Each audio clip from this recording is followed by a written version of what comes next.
Chat, we will be rimming twice this week. Because I'm just addicted to RimWorld. I've been reading about, like, all the stuff in patch 1.6, and it's just been... It's been extremely enticing. But, you know, I'm not gonna switch over, because I don't want to break my mods. But I had RimWorld dreams last night, so I said, you know what? I'm just gonna play some RimWorld again. So hi, everybody. Welcome to the stream. What exactly happened last night that caused you to go offline? I don't even know. Just, XSplit just would not reconnect. There's a connection issue. I was dropping frames, and I could not figure it out. So we'll just continue. I talked a little bit about Brian Wilson yesterday, obviously, and I forgot to mention some of the funnier stuff, which I'm sure you probably have seen online, but I wanted to read one. Brian Wilson at the movies. Have you seen any good movies lately?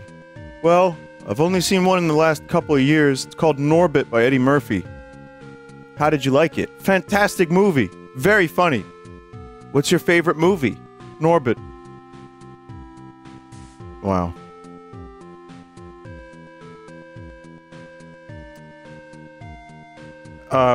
There's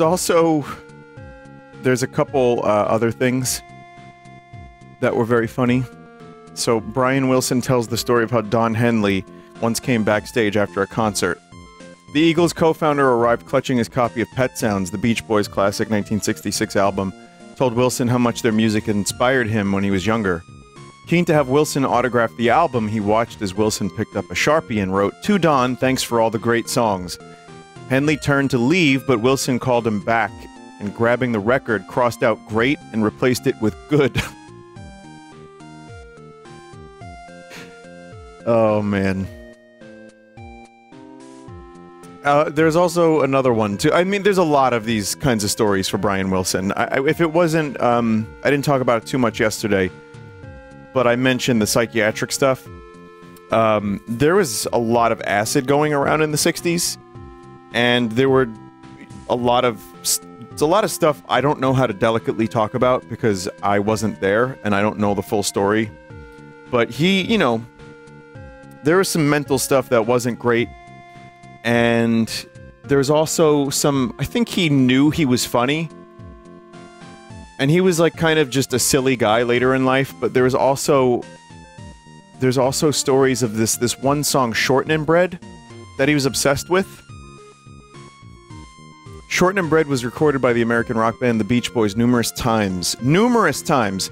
You know, Mama's little shortening, Mama's na-na-na-na-na, shortening bread.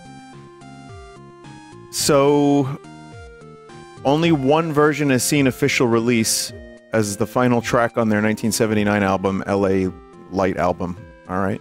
The band's principal songwriter, Brian Wilson, was reportedly obsessed with the song, having recorded more than a dozen versions of the tune.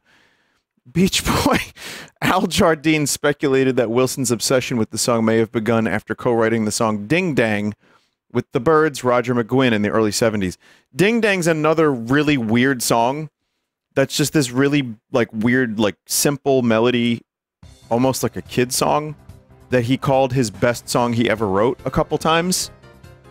And if you listen to it, it's just, like, weird and Ding Dang. More on Shortening Bread. Numerous anecdotes have been reported about Wilson's obsession with the song. Alex Chilton, the former lead singer of Big Star, recalled receiving middle-of-the-night phone calls from Wilson asking him to sing on a recording of Shortening Bread. He was telling me I had the perfect voice for it. The Monkees' Mickey Dolenz said that when he tripped on LSD with Wilson, John Lennon, and Harry Nilsson, Wilson and Nilsson, Wilson played Shortening Bread on piano over and over again. Biographer Peter Ames Carlin wrote that Elton John and Iggy Pop were bemused by an extended contumacious Wilson-led sing-along of Shortening Bread, leading Pop to flee the room proclaiming, I gotta get out of here, man. This guy is nuts. Musician Alice Cooper recalled that Wilson considered Shortening Bread to be the greatest song ever written in bread. According to Cooper, when he asked why, Wilson responded, "I don't know, it's just the best song ever written."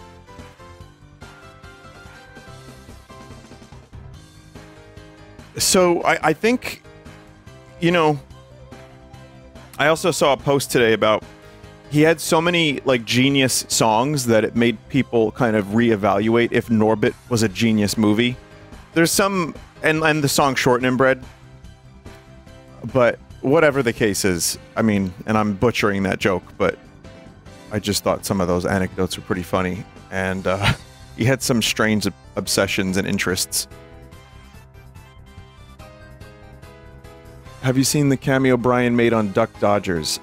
I did, but I'm gonna maybe show it now real quick.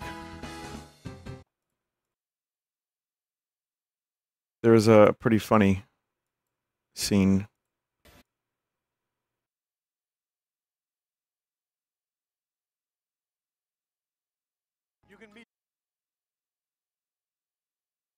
Let's see. You can meet the Crusher Dodgers. Just remember to listen for my song. What? I said listen for my song. Sorry, I think I've still got some tuna in my ear. Listen for my song. DMCEA. There's another moment too where he disappears and it's kind of funny. I saw that one, not that first one. Oh, here it is.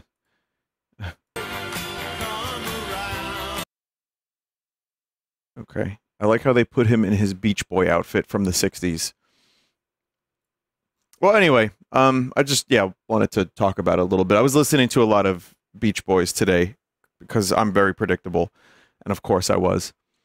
And, you know, once again, I won't harp on this too much longer for another week or so, but rest in peace, Brian Wilson. I'm glad that he, his work was recognized for being what it was before he passed, so he got to see his influence. All right, welcome to the stream. For real this time.